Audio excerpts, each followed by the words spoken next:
it's him covering his face with his hand. The total fertility rate in the United States is 1.599, about 1.6. This is the lowest level we have seen in the United States.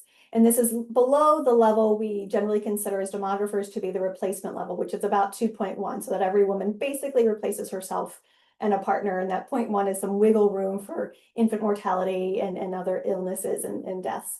And so when we're below that, we worry about the population's ability to maintain itself. However, when we have immigration, that really helps cushion what happens with births.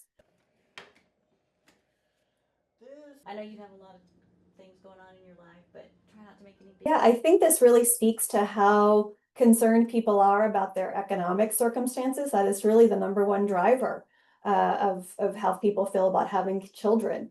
And so people don't feel good about their own economic circumstances. And the other component to this is that they don't feel good about their future economic circumstances. Having children is a long-term commitment. And so when you don't feel that you're likely to be on an upward trajectory of things getting better, it's hard for you to want to make this commitment saying, all right, I'm going to have a child now because I know my life will be better and I'll be able to give my kid the advantages and resources they need to be successful. As you get this far along, it's much harder to see a lot of the features. Color around. Mama, leave that alone, please.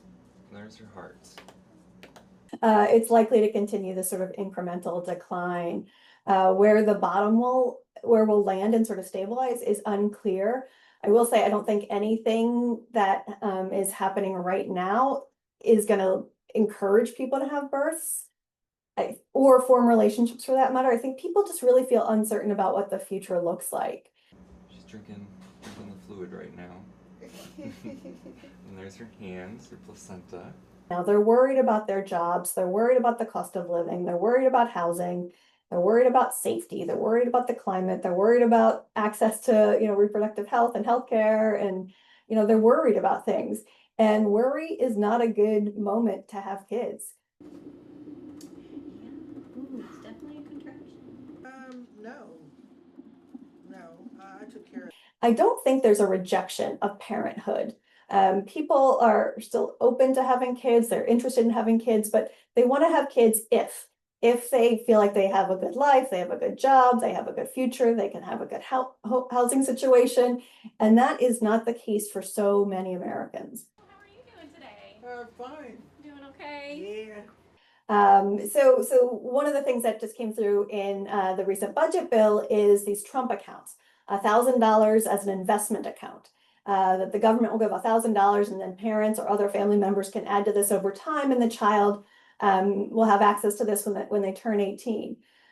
Every new parent needs money and they don't need it 18 years from now. The things that they're doing are really symbolic, and they are not likely to actually budge things for real Americans. What real people want is they want leave when they have kids. They don't want to cost any money to give birth. They want to be able to stay home with their kids, when they're first born. They want an actual leave program, and they want childcare.